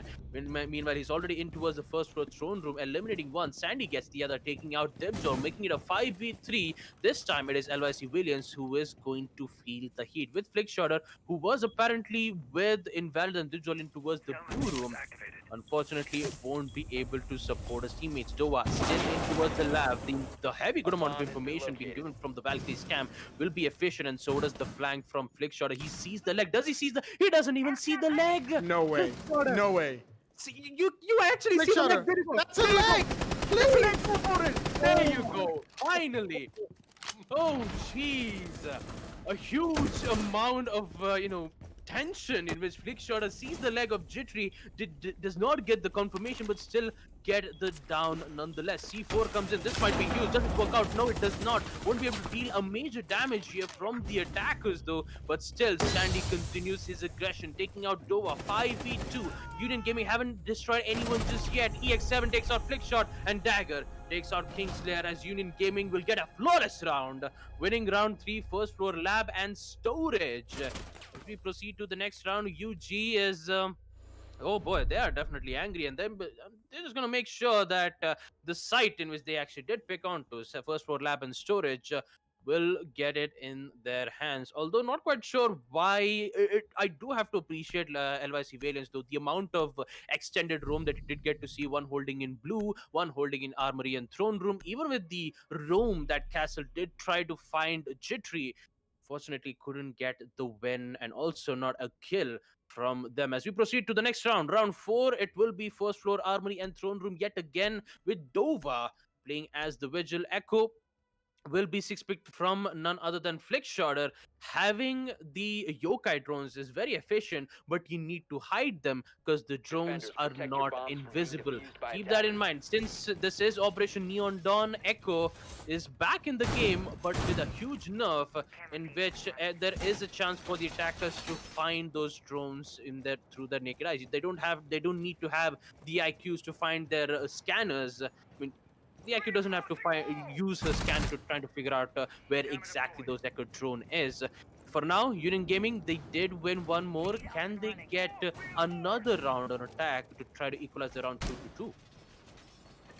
For the time being, it's going to matter for UG. If they're able to take this round, they'll be equalizing, and going equalizers on Theme Park going into round 5 certainly speaks volumes about the attack that Union Gaming needs to bring out. Valiants, they've been allowed to play comfortably in this site, Armory Throne Room that is, the last time we came here in the very first round. Although Union Gaming, they seem to have taken just a little bit of time to get started, they finally have, and we might just have a very, very exciting game on our hands. A reminder for when the last time these two went up against each other, Season 5 of the previous league. And that was the time when Valiants was riding high, very high, on their victory set, their streak, if you will, going into Division 1 straight from Div 3, qualifying in Season 3 of the last league into Season 5. And then, when they came up against Union Gaming, UG were still the favorites, but they gave them a big fight indeed. Jitter in the meanwhile is going to find one. That's a big drop indeed, as another one has been spotted. Gunfires are giving away his position, and he will finally be seen. Jitter knows the exact position of Dibjol right now. Flashbang comes out, but Dibjol's peeking properly, and there we go. He's going to find him. That's another big drop. EX7 takes Invalid in the meanwhile. It's a 4 versus 3 as Dibjol's being cornered. Pincered, if you will. The Sledge has seen him, but the C4 goes out. Will that find him? No, it doesn't. EX7 pushes up through that and gets the kill and finishes with a knife. Beautifully done right there, as Union Gaming will take down 3 members at the cost of 1. And that was only Jittery to go down. Sure, Jittery, one of their premier players, all things considering, but Valiants, 2 versus 4. Can this happen? Flickshutter is here to say Bomb something about it. located He by will find attacker. one. Sandy goes down. He's gonna find two. He had already gone up the second floor by the vending machines, and suddenly the man has single-handedly equalized the situation. Impact rates going out from Dova as the Selma breaches will still go off, apparently. Turns out that that's a little bit too low for the side of those impacts to catch. Flickshotter's Echo Drone will go into place in the meanwhile. Again, just like Baba pointed out, those are, in fact, non-invisible Echo Drones, so he's going to have to hide them very well. Oh, no, the breach didn't happen properly. Thankfully, he has a third Selma breach, but if Dova peeks that, actually, he won't because it's too dangerous to peek that in that situation. But regardless, it could have been taken out. Smokes will go out. Sparko's going to go in, but he needs to watch as that kill will be confirmed. Dova takes one. Can he take two? The Thatcher has gone in. Information is being given. And there you go. It's a 2v4 clutch for LYSC Valiants, as they will continue to take Armory and Throne. They will hold on against all odds. And a beautifully coordinated Echo Visual defense will finish it off for that round as well. We'll see that in the instant replay, as it is 3-1 in favor of LYSC right now, going into round 5, second floor bunk and daycare. Even with the man count advantage, UG did not succeed in winning the round in first floor armory. With the deployable shield being placed and also the echo drones giving vital information, all they had to do was to just wait for the attackers to make their move, just to say the word checkmate. As we proceed to round 5, the side will be on second floor gym and daycare, with the echo being brought up yet again for LYSC Valiants. They are very strong on defense on map Theme Park. Well, there may be a huge change factor coming in if we do get to witness the second half. For now, LYSC Valiants, they still have 2 more rounds in the first half. If they do get the lead against UG on defense, there could be a higher chances for LYSC Valiants to win it out without having any problems dealing with UG's hold on defense. Talking about the scoreboard though, EX7 is in the first position, having a total of 5 kills, and so does on the side of LYSC Valiants. We have almost an equalizer coming in from Flickshotter and Kingslayer. I believe Kingslayer will be the one who's going to be on the top because he has 1 assist. And talking about assist gets a total of 75 points, whereas the kill comes with a total of 100. With that, action phase will proceed. The attackers on the side of UG will spawn in towards bumper cars. Oh boy, it's been a long time since I say that word. Bumper cars. That's the name of the spawn point, huh? I mean, I still used to remember when Theme Park used to have a main entrance, and now since this is the reworked version of Theme Park where we don't get to see that main entrance because, you know, the Halloween event that we did get to witness. Huge nightmares, but still worth a memory worth watching. Am I right, Jack? Most certainly, although my memories of old Theme Park might be slightly different than yours, Bob. I am more than happy that this map has been reworked, and honestly, it's better for it, all things considered. Right now, we've got Union Gaming once again trying to breach into that initiation side of the map, and they're gonna have to be very careful not to get baited into a different enemy's line of sight while chasing somebody else entirely. As excuse me right there. Oh, well, never mind. Inval's gonna find one. That's a big starter as EX7 is going to go down. That's just off the board. More importantly, that is EX7 gone, and Kingslayer manages to barricade that off, only to be taken down by Jittery inside of Cash Stash. Good work from Jittery to get that refrag. More importantly, Kingslayer trying to be sneaky right now, but Dibjo find another one. Dagger gets taken down towards the side of Cafe, and another one by Dibjol. That man is going off. He's found 2. C4 goes out towards that break room window. Will not find anybody. The bandit is just a little low on HP. Notice a teeny tiny bit. It is still fine. Dibjol in the meanwhile taking just a little bit of damage as well, but nothing too severe. This time, it's Union Gaming's turn to try and clutch a 2 versus 4, but can they make it? Not likely. 1v4 now, as Flickshotter finds one and Dibjol will find the other. That is Sandy gone in an instant. Valiants continue to take their rounds And with that, we are 4-1 up in favor of LYSE Valiants. Oh my G, what is happening right now? We will find out. Theme Park is very heavily defender sided, but this is Union Gaming we're talking about. So to see them be 1-4 down, certainly an unprecedented sight. Well, looks like Union Gaming's is they don't have any good day at all, to be honest. And talking about the way how they're attacking, it's mainly just the Echo round all the way. I believe that was Dibjol with the Echo making those impressive plays even on the previous round when the site was on first floor armory when UG had the man count advantage, and then Echo was Defenders, instantly protect like, your all bombs right, from I'm being just defused by attackers. I'm just gonna equalize the man count yet again just by using my MP5 SD. Decides to go for the roam game, gets 2 kills, fall backs into the side with the help of those Echo drones to give vital information for the attackers to push in and get those kills. He did that twice, but this time we won't be able to see an Echo being brought up. But this time, did I just say this time 3 times? You did this time. All right. Well, Dibjol will be the one Attackers playing have the located Ella bomb. instead of the Echo. 10 seconds And left. also with the total of 3 Christmas mines that she has, she would. 5 seconds remaining. I'm just very excited to see how Dibjol plays as the Ella. Maybe she has the Scorpion. There you go. Attackers are She heading out has to the defuse a Scorpion bomb. Evo SMG. It used to be very overpowered back in those days when Ella was released. Then they had to, nerf a lot of mechanics right from the basic movements itself, reducing the peak timer, not being able to aim while trying to go for the prone. Ooh, EX7 almost sees that window of opportunity there, but Dibjol, he's just lucky to be alive just for now. EX7 will use the hammer to open up the hatches towards the yellow stairs as well as towards the server room, which would startle LYSE Valiants, but they haven't lost any body drop. I mean, they haven't dropped any bodies just yet.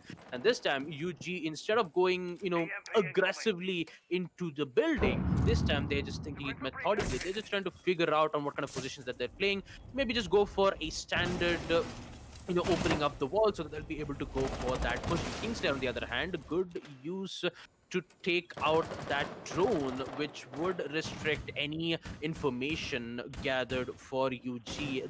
Talking about information gathering, LYC Variants have been doing a great job thanks to the mute being played here with those Bomb jammers located by not being able to give any location and also any, strategies for the attackers to go through, in which they are about to lose a lot of time here. But one of the drones will slip through undetected, giving good information here. Invalid is still towards the rotational, towards the yellow stairs as the attackers are slowly making their move in towards cash room. But not Zofia though. Maybe Zofia is going in towards the locker room or maybe towards the first floor bathrooms to try to contest the player in yellow stairs. EX7 actually gets one, taking out Invalid. That's a huge start there for Union Gaming. Dibjol, actually gained some good damage there to Dagger, but it's just a minimal damage though, not much more. A lot of pressure is being dealt here. The defenders is still in towards that yellow stairs hallway.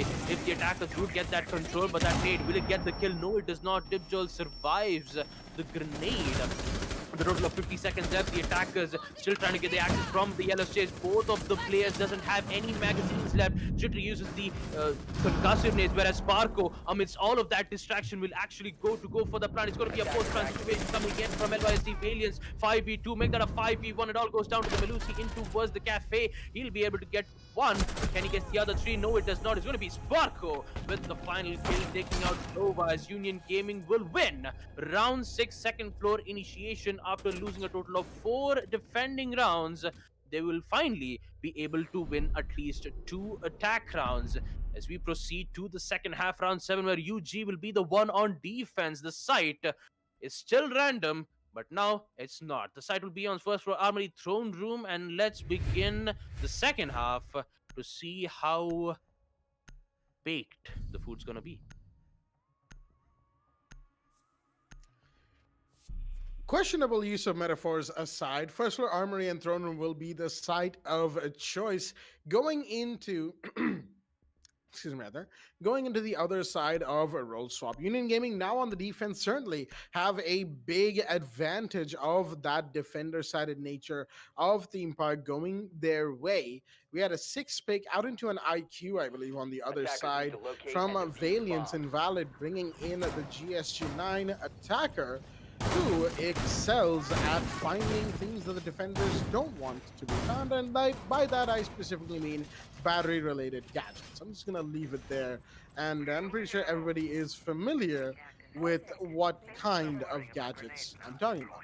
For the time being, Valiants are, sure, they're in a big lead. But, excuse me there. However, if they play something similar to UG did, to the way UG did on the first half, 10 seconds they're going to left. be in for a lot of trouble. Union Gaming certainly 5 had seconds quite left. a few problems in multiple rounds on the attack, but that last round sort of Attackers speaks must for locate and defuse itself the bomb. that UG sort of needed a little bit of time to warm up, if you will. And I can already see something a little bit different. We have a rotation out into the barrels room. Sparko just reinforcing off the other half of that wall to make sure that it is ready just in case they need to make a quick reinforcement to finish things off. Jittery, in the meanwhile, he's made some big plays in this lab area before, and he will find one. Flick shutter goes down. Beautiful pre-fire, finding the first one, and that is your Thatcher of the board as well. Big drop, because now most of those meat jammers will be safe outside of the one from on the yellow stairs wall, excuse me. That one, not so much, since there is a soft floor with an angle that goes to that jammer. The other ones, however, not so much. For the time being, we've got Valiants just droning themselves in. They need to be careful, though, because that aggression from Jittery, now that he's gotten that first kill, it will not stop. But for the time being, Jittery himself is actually going to fall back. Oh, Dagger, so much information given, but the C4 will just miss. EX7 could not connect that, unfortunately, and Invalid has only taken very minimal damage from that explosion as well. Turns out that the blast radius didn't quite flow through as well as he'd expected, because the IQ is more than alive right now. Very much spry, like a spring chicken, if you will. UG holding on the defense, doing what they can. They have pretty much given away second floor to the side of the attack. They weren't really attempting second floor outside of a surprise C4 to begin with. And I believe Sandy and Dagger still have their C4s, unless, of course, Sandy has brought impact grenades with the Melusi. Oh, he has, in fact. So, one C4 still remains from the side of the defense. Dagger could certainly use that in a clutch situation, but now the blue entry hatch has been opened. Dagger's got to be very careful about approaching that doorway, and Valiants are gearing up for a big side push.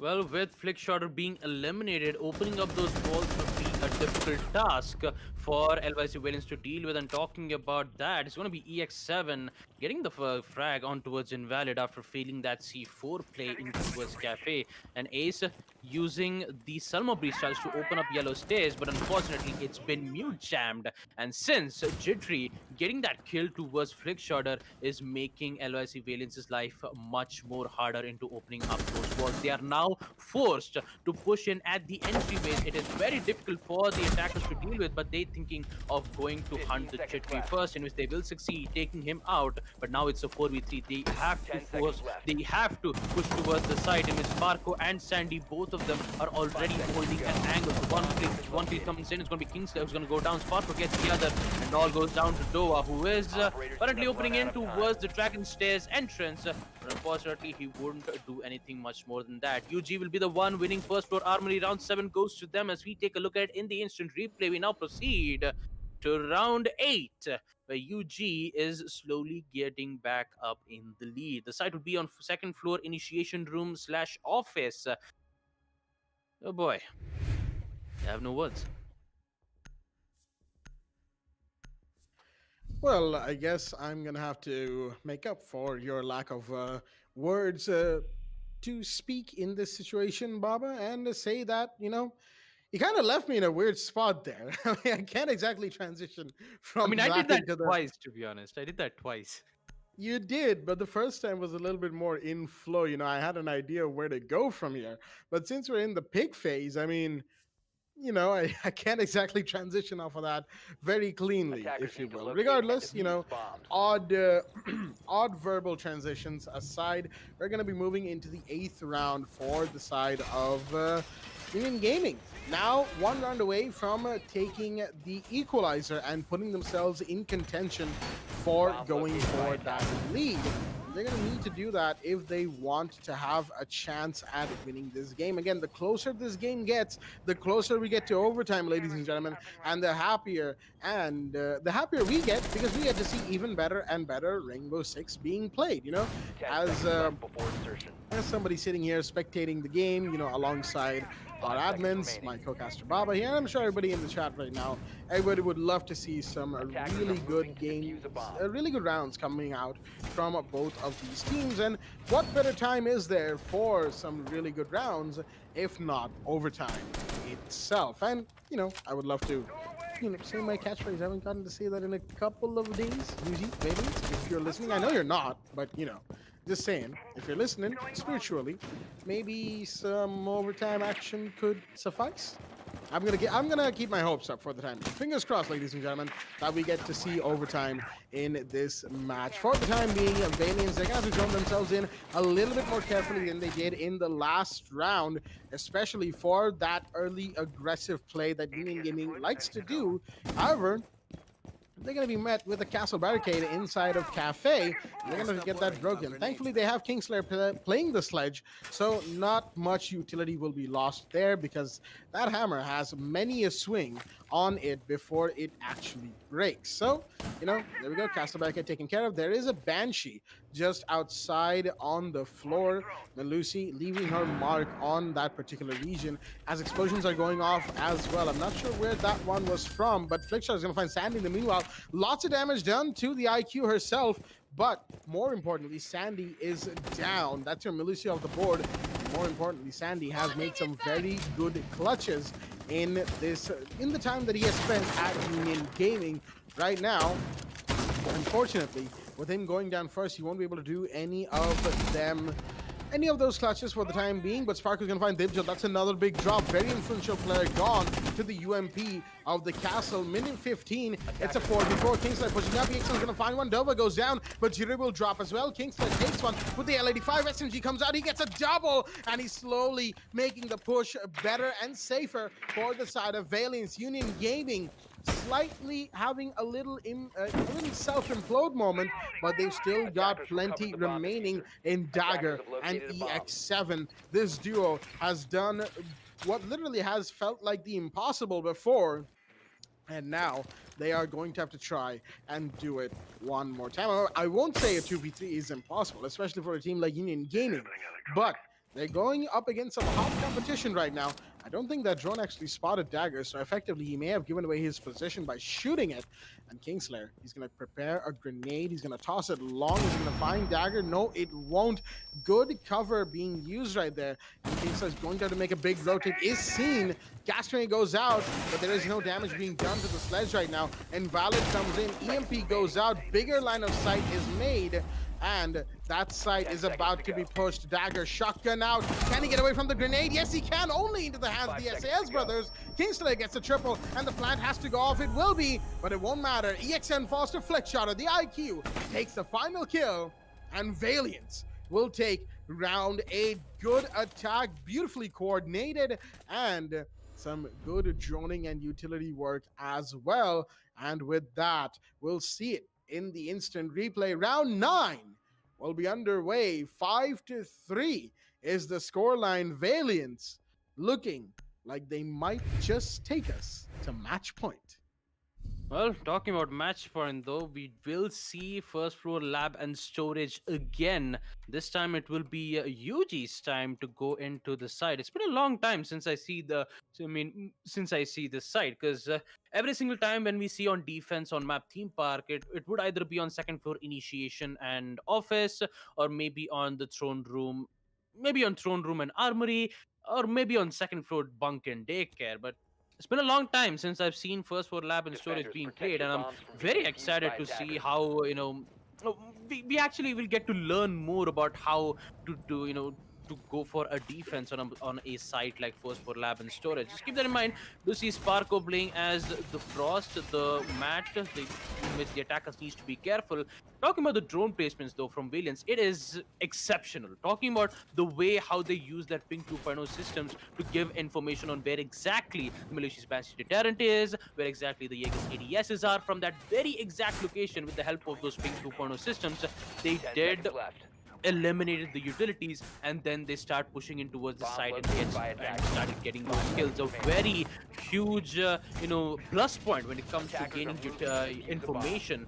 It is all thanks to Invalid, the man who is currently playing as the Thatcher, who always needs to keep safe with an unexpected kill that we did not expect from Jeffrey, taking him out in the early months of rounds. But this time, in gaming, they need to step it up though, because they still need those 2 wins to get back in the game, or else it's just going to be Valiant's turn to win it out against the opposition. And obviously, as a true fan of UG, they do need to be careful about that. As we hear the hatch being broken down in towards the yellow stairs. Now Dagger needs to be careful because he's playing in a second floor bunk, whereas the Frost is still here to provide some cover to their teammates, I believe. And Invalid again rotating back, maybe to try to go for a rappel game towards the windows of server room, try to give info or try to eliminate one as best as possible though, as Union Gaming will be able to find one drone through the default cams. They just need to make sure that Valiants would not have much information. If they do though, they're just one step away to win any particular round. So the flashbangs will thrown in to make sure that there won't be any impact tricks to follow it up with Dova using the Thermite's exothermic charge to make line of sight. Then the breach comes in. The breach gets almost denied from Sandy from the impact nades. Fortunately, it wouldn't work out, and UG are currently facing a lot of heat.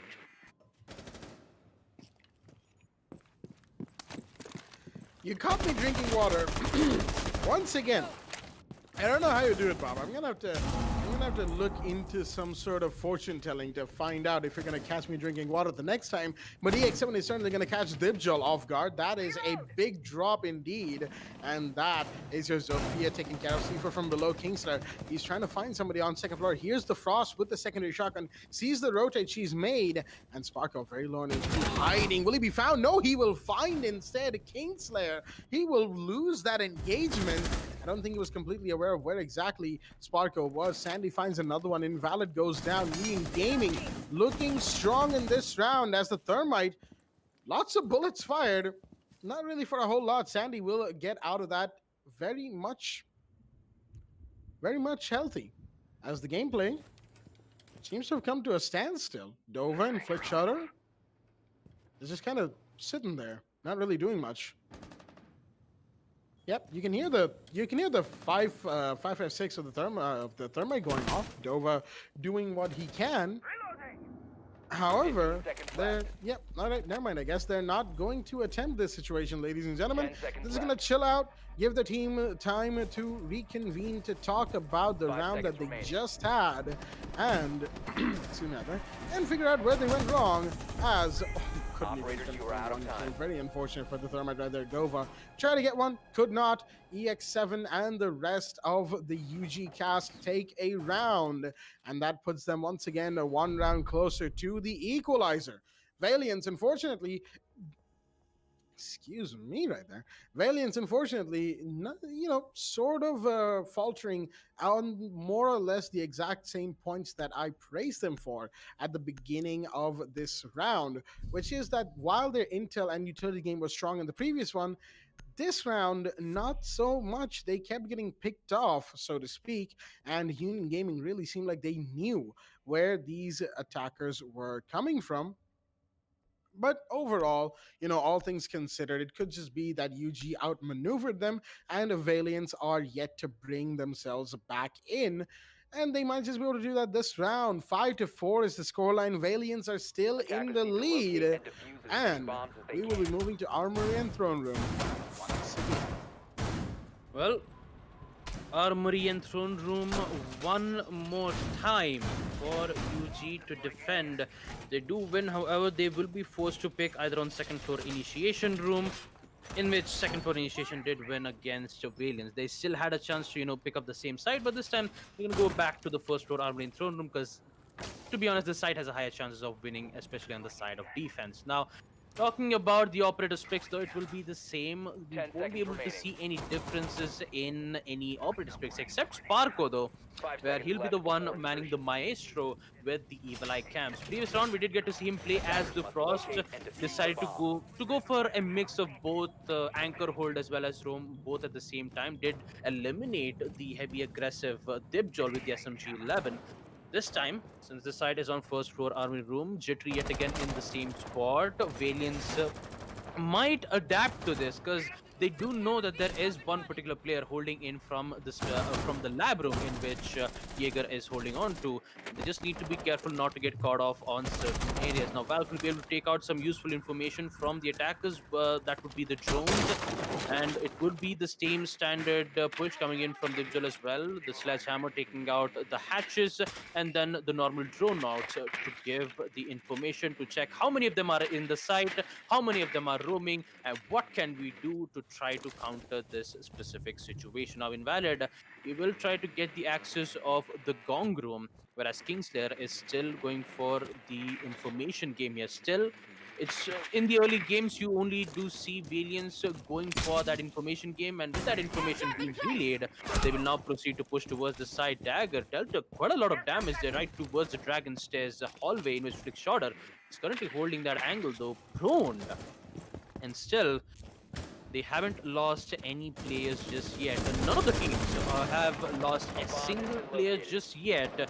And with Jittery relocating back towards on yellow corridor, and that's going to be his first mistake. Invalid with a huge major kill, as he's going to be the one to eliminate Jittery, whereas the control in towards the lab shouldn't be much of a problem for them. But still needs to be careful for EX7, who is still roaming with the Thatcher using the EMPs to try to open up the walls towards on the first floor, which will get denied, however, with the impact nades as we reach the 1 minute mark.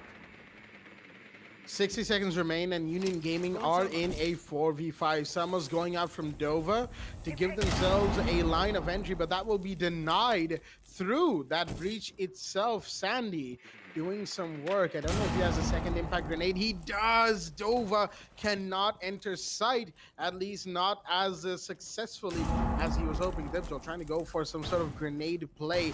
Only able to get this. Tosses it in, and there you go. Connects. Sandy will go down. It's a 3v5, and side pushes coming in. EX7 will go down as well, and Valid finds his second. And now it's down to Dagger and Sparko. Last two standing. Sparko downing one, trying to go for a peek onto that split entry.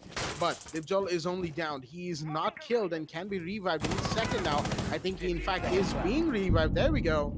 It is still a 2v5. All they need to do is find the planter. Dover still hasn't gotten in for that, mind you, and it's gonna be a lineup, and the Alder's gonna shred through multiple. Dagger finds another. Could this be? One will go down, but he can't plant in connector. Oh, the misplay from Valiants. All that one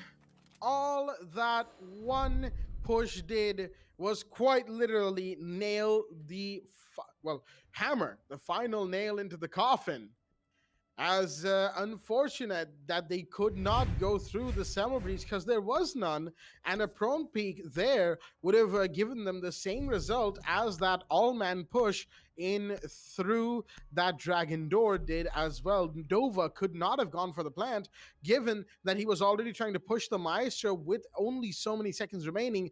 Say, for argument's sake, that the mute was taken down simultaneously, there was still no guarantee that Dova could have gotten the final kill or gotten the plant off, with Sparko still very much alive. Valiants, unfortunately, pushing themselves into a corner with that push, quite literally into a corner. And now Union Gaming have equalized 5-5. We're moving to round 11. And ladies and gentlemen, it's about to get hot. Oh boy, it is about to get hot. Indeed, Jack. With round 11 proceeding, 5 to 5 will be the scoreline. UG did equalize the round, but this time they will need at least 2 wins on defense. Or Attackers have the same thing located a goes to bomb. Lies Valiants too. If they do, 10 however, get seconds it, we remaining. might be able to see overtime coming in. And yeah, we are 5 actually seconds left excited to before watch insertion. overtime against both of these best teams in Division One. Talking about it, the Attackers are site will heading be out to on defuse a second floor bomb. initiation room since they did succeed depending on armory, lab, and storage. Initiation room is specifically the site where Valiants did win their attack against UG. The only difference is, will Valiants get the win or will UG tries to go, tries to counter the attack coordination coming in from them? We're about to find out though, but still the defenders, especially Dagger, who's just making some last round rotations in towards the second floor office, and Dibjol yet again towards the roof to open up the hatch. Pretty standard. There's nothing much more complicated than that. Again, Valiants will take quite a lot of time to use their drones to get that information. This is what they've been doing for the past 4 rounds in second half, in which they've only won one attack on second floor initiation. Or maybe if it would have been better for Valiants to use one drone and then try to push in together with the drone, whereas the drone will be able to give information and then the attackers might be able to relay that information into kills within that quick second. Although huge amount of times will be wasted around from that drone work, in which Valiants will be forced to push towards the side with having only 20 seconds or 50 seconds 15 seconds left. That's where UG is expert at. They know what their strategy is, and they're just making sure that they'll be able to waste good amount of time and then get those win as best as possible. This time, the side will not be on first floor army room. It will be on initiation room, where impact tricks will be difficult for UG to either try to make sure that they won't be able to open up the walls. Dova will use his first ace Selma breach charges to make lines of sight, but that C4 will finally connect from EX7, taking out Dova. Although Jittery goes down in towards the yellow stairs hallway, but EX7, oh no, this is not looking good there. Jibjol will be able to eliminate EX7, whereas Sandy takes out Invalid. Big lead of 4 Jittery is still down. He cannot fall back, and Jibjol, he actually gets a kill amidst the Melusi's Banshee deterrent, giving away information but doesn't actually get it. Dibjol with a triple kill tries goes for the confirmation with A the bomb has been SMG-11, and again UG is in a difficult spot. This time Sparko goes down, it all Attackers goes have down to recovered the Dagger, diffuser. and he needs to find 3 angry players of Valiants currently in towards the waiting room. Needs to be careful though, because there is one in initiation room. Sees the gun, goes for the shot, doesn't actually lands it. He is forced to use his shotgun. He has to go for the push. Nope. This time he's just going to use the smoke gas canisters to fend away the push. Dibjol is slowly pushing in. Kingslayer is still 15 in seconds trouble, to but the go. smoke gas canisters will decrease good amount of HP. The nade comes in, dealing good amount of 10 damage to seconds to Dagger go. as well. And the final push will come into Dibjol, getting his 4K in this round, as LYSC Valiants will win round 11 second floor initiation room, and they will be the one on match point against Union Gaming. Oh boy, as we and also you take a look at it in the instant replay, Valiance is in match point 5 to 6. The site will be in initiation room slash office yet again, and looks like Flickshotter is asked for a rehost. Looks like just need to, maybe they have some issues with the connectivity issues, so we'll be taking a little bit of a time to fall back and try to understand on what exactly is happening here. Talking about Valiance's defense, though, it's very I wouldn't say it as excellent, because especially on a site like First for Army and Throne Room, that specific site has a higher chances of winning in on a map like Theme Park. The only difference would be on either second floor bunk or initiation room. Interestingly enough, we do see both of these teams bringing up lab and storage, in which we did get to see some amazing placements being held, though a lot of rotation holes, a lot of extended rooms coming in from both the teams.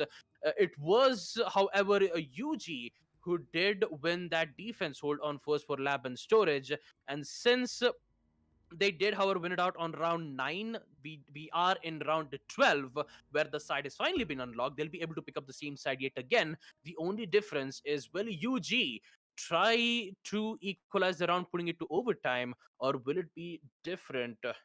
We're about to find out after we're just waiting for Flex Shorter to come back to come back to the match. The pause timer is still in, but for now, oh boy, this is a lot of close rounds that did get to witness here, Jack.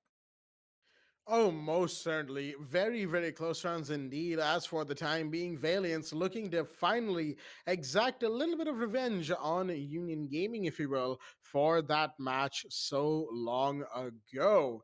Coming into Division 1, they are looking pretty strong tonight, as of course both UG and LYSE Valiants are fighting for that number one spot. If they are able to get it today, then they have a really good chance of making it, excuse me, of setting it in stone tomorrow, and that will be either a, well, it will actually be a new champion for Division 1, primarily because Kid Esports not exactly having the best season right now, shall we say.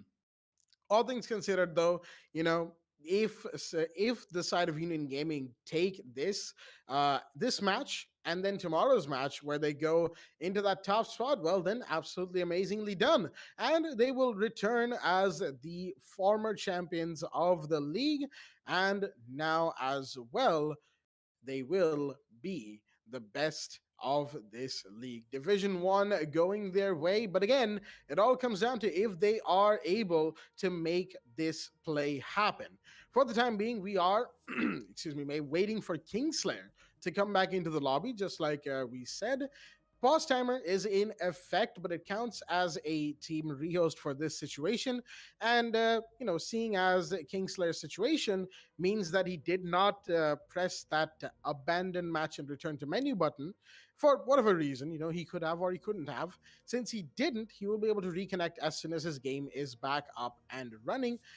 I assume it's something to do with his game either crashing or disconnecting, but right now we're just sort of going to have to wait and watch and hope that Valiants are able to get their player back and we are able to get ourselves back up and running within that 10-minute pause timer extension that button allows. It's a good addition, but I still, if I had to suggest a change, I would say that maybe making it adjustable here, if you will, for the host itself would be a good idea. But for the time being, we won't need that. Kingslayer is actually going to be back in the lobby, taking his spawn. He's picking his operator, and we are just going to make sure that everybody is ready before we go back into the match, ladies and gentlemen. No disruptions, no rehosts, not here. And we're just, again, making sure that Valiants are ready for this upcoming storm that is going to be this round of ones. 6-5 is the scoreline, which means it's one round to go for the side of Valiants to end it all and get their win over Union Gaming, and one round for Union Gaming to push for overtime. Lab and Storage will be the site of choice. We've got a Frost being brought in by Sparko, and Flex Shutter going out of the Thermite into the Montaigne. Oh boy, 5-6 is the scoreline. UG needs to win this round, or else it's going to be GG for LYSE Valiants to win it out. Talking about the site, they are back in the Lab and Storage, where Sandy, interesting enough, will be bringing in the Wumai, since he saw Doa brought in the Ying. And talking about it though, Flick Shorter will be also bringing in the Montaigne with the hard breach charge included, which would have a total of 0 hard breaching operators arriving. Because since the site is on first floor, lab and storage, it seemed quite understandable on why you don't need a hard breacher. But this was a very risky operator being brought up here. You still have the Thatcher though, just to make sure that if there is any particular hard breach that needs to be used, we have Flick Shorter to use it out. With that, action phase will proceed. Sparko making some late rotations towards the throne room, in towards the blue room, actually from the barrel room, whereas Sandy will make his final repositions, barricading the door towards the armory wall, and also some angles for the defenders to hold in right towards the hallway itself. Although they do need to be careful of the windows of bathroom, because If they do not, however, worry about that specific position, the attackers can immediately go for that heavy aggressive push and get those kills. Dipjol, oh boy, the nade from Dipjol is going to eliminate Jittery right off the bat, followed up with Sparko taking out King there with Dagger. He's already in towards the particular building where Sparko is. He's just asking for the smoke gas canisters, but his Fontaine deals a lot of damage. EX7 takes out the Gemini replicator, but here comes a total of 2 Candelas being thrown out. It's just going to be a fake just for now. Dagger will be able to use the smoke gas canisters, will push very aggressively, uses the shotgun, but it's going to be invalid. Taking one, EX7 getting the other, taking out Dipjo. Dagger be careful in towards the window, pushing very aggressively. It's going to be flick shot, taking out Dagger. Now it's a post-plan situation. 2v3, EX7 gets the double kill. EX7 gets a nade kill from actually a C4 kill. He has to switch off with the pistol now. He has to go up against Monty with the 2v1. Flickshotter gets one, taking out EX7. Now goes down with the Wumai on a 1v1 gunfight against Sandy. Relocates the pistol. It's going to be a knife from Flickshotter. No way! No way that this happened. No way. Flex Shutter, the man doesn't miss! He does not miss those knives, ladies and gentlemen. How do you get that 1v2? I have got to get in a Discord call with that man soon. Oh boy, Flick Shutter. How? It's not how. It is what a way to secure the final round. Like, you'd think the guard break changes would be scaring him. And they were, you know, you could see him very scared of the smoke. But the smoke had used up his gas canisters. He couldn't push. He was alone with the Montaigne in bathroom, effectively closing himself in while the plan's going off on the other end. And then you had that. Beautiful. All I can say to that is beautiful. Definitely a contender for play of the week, ladies and gentlemen. And with that, that is going to do it for day 5 of Division 1. And I say that, you know, we're not exactly done yet. We are going to go into relive the moment in a really quick moment right here. But point at hand, LYSC Valiants are going to be the ones winning over Union Gaming on the map of Theme Park. And that Montaigne kill was one moment to certainly be relived. Let's get into relive the moment, ladies and gentlemen. Flick Shotter, the man is nuts. 10-5 to him at the end of the match, but those last 3, that last triple kill that he took in that final round was quite literally match saving for the side of LYSC Valiants.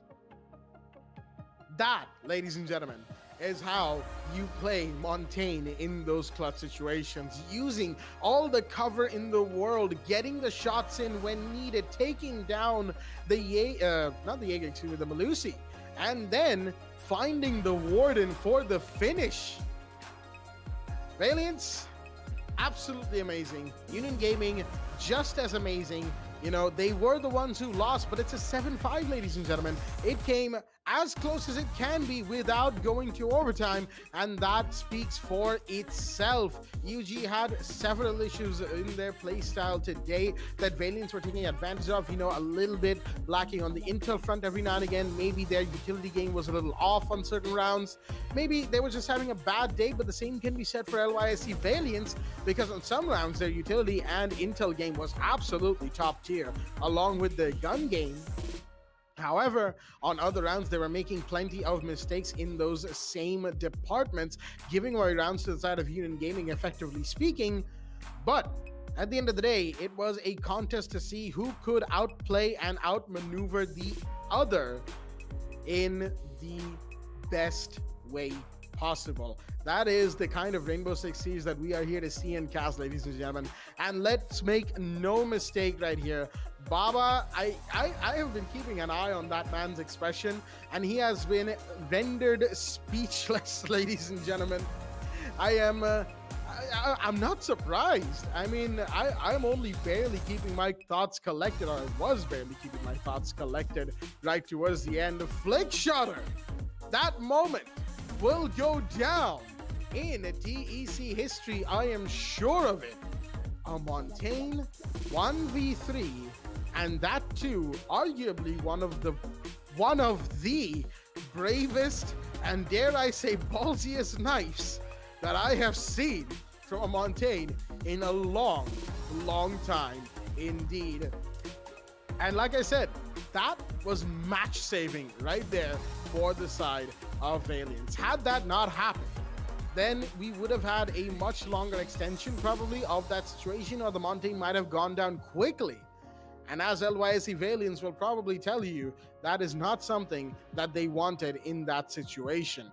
You had the 11th round where Dagger, trying desperately to hold on instead of initiation, got taken out. Valiants were very comfortable, and here we are, ladies and gentlemen. Here's the moment that we all just have to see. Flickshotter sees the counter defuse going off, unshields, reshields, peeks, finds one, pulses down. Warden comes in, already guard breaks him once, can't get the shot off, needs to reload. What does Flickshotter do? Goes behind cover, baits him out, and finishes off the round and the match. And what a match it was, ladies and gentlemen. Beautifully done. And that is how we like to end things here for this day 5 of Division 1 of the WD BLACK Esports Club Pro League for Rainbow Six Siege Season 3.